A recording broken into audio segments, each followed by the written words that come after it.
Media के हमारे सभी साथी, चाहे इलेक्ट्रॉनिक के हो, प्रिंट के हो या छायाकार बंधु हो, या फिर हम लोग की सुरक्षा में लगे सरकारी पदाधिकारी या सुरक्षा प्रहरी लोग, सबका हम अभिवादन करते हैं, सबको शुभकामना देते हैं। समय बहुत कम है और हमारे नेताओं ने आपसे आपकी बात कही। हम यहाँ पर सिर्फ एक दो बात कहेंगे आपसे कि मदन सहनी जी को बहुत पहले से जानते हैं, क्योंकि आप जानते हैं कि 1980 से ही हम यहाँ का विधायक, मंत्री, राज्य मंत्री और मुख्यमंत्री तक रहे हैं। इसलिए हम भाई मदन सहनी जी को जानते हैं, इनके कार्यकलाप को भी जानते हैं। ये सदा अति पिछड़ा और दलित महादलित के कार्य में लगे रहते हैं। ये सिर्फ एक विधायक यहाँ का नहीं है या होंगे, एक नेता है, एक समाज का प्रतीक है। आज झूठ मूठ कोई आदमी बता रहा है, ख्याली पुलाव बना रहा है कि उप मुख्यमंत्री का दर्जा किसी सहनी को दिया गया है, दिया जाएगा। वो तो होना ही नहीं है। सूरज पश्चिम उग सकता है, लेकिन यहाँ पर इंडिया सरकार नहीं बनेगी, यानी विरोधियों की सरकार नहीं बनने वाली है, मैं ऐसा कहता हूँ।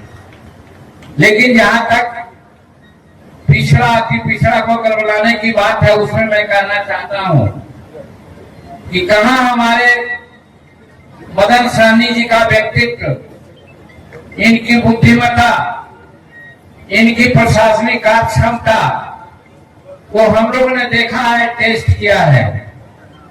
तब तो नीतीश कुमार जी ने इनको अपने मंत्रिमंडल का अहम विभाग दे करके रखा है। ये क्या कोई कम है? कोई झूठ मूठ कहता है कि ऐसा करेंगे, लेकिन नरेंद्र मोदी जी तो इनको प्रतिष्ठापित नेता मान करके सरकार में अहम विभाग दिया है और विभागे नहीं दिया है। बहादुरपुर की जनता सौभाग्यशाली है कि आज बहादुरपुर कंस्टिट्यूंसी में एक एम्स, जिसको कहा जाता है कि बड़ी सौगात होती है स्वास्थ्य विभाग के लिए एम्स, वो एम्स आपको बहादुरपुर के कंस्टिट्यूंसी में ही बन रहा है। ये आपको मदन सहनी जी के प्रयास है, कर्तव्य है। दूसरी बात उतना ही नहीं है, आज सेंट्रल स्कूल के लिए लोग खाक छानते हैं, लेकिन आपके यहाँ इस बहादुरपुर कंस्टिट्यूंसी में दो सेंट्रल स्कूल स्वीकृत करवाया हमारे मदन सहनी जी ने। ये कोई मामूली बात नहीं है। आने वाला कोई आदमी सोचेगा, और मदन सहनी जी के चलते नरेंद्र भाई मोदी जी और नीतीश कुमार जी ने आज दो सेंट्रल स्कूल बहादुरपुर में देने का काम किया है। उतना ही नहीं, बिहार सरकार ने जो कल्याण विभाग है, अनुसूचित जाति जनजाति कल्याण विभाग, उसमें 480 आसन वाले आवासीय छात्रावास, आवासीय विद्यालय की भी बात आती है, वो बहादुरपुर में ही स्वीकृत हुई है। इतना काम हमारे मदन सहनी जी ने आपके क्षेत्र में करवाया है। हम समझते हैं इससे ज्यादा काम जो कोई महादलित पिछड़ा अति पिछड़ा का मसीहा मानता है वो नहीं करा सकता है। इसलिए मैं समझता हूं कि मदन सहनी जी को एक बार फिर मौका दीजिए, बचा हुआ है और शेष काम, क्योंकि नीतीश कुमार जी के प्रिय पात्र हैं, निश्चित रूप में वो कराएंगे।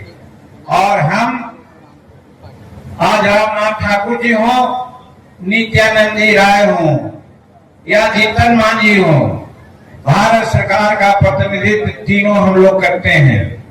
तीनों हम लोग गारंटी देने आए हैं इस क्षेत्र में कि बहादुरपुर के नागरिकों, मतदाताओं, आप किसी के प्रभाव में आगे विचलित नहीं होइए। हम लोग गारंटी लेते हैं कि चाहे बिहार सरकार का काम हो या भारत सरकार का काम हो, हम लोग तीनों मिलकर ही बहादुरपुर के कंस्टिट्यूंसी में करेंगे। इसलिए आप लोग से अनुरोध करना चाहते हैं कि आप लोग आंख मूंद करके हमारे मदन सहनी जी के पक्ष में 6 तारीख को आप तीर छाप पर बटन दबाकर इनको विजयी बनावें।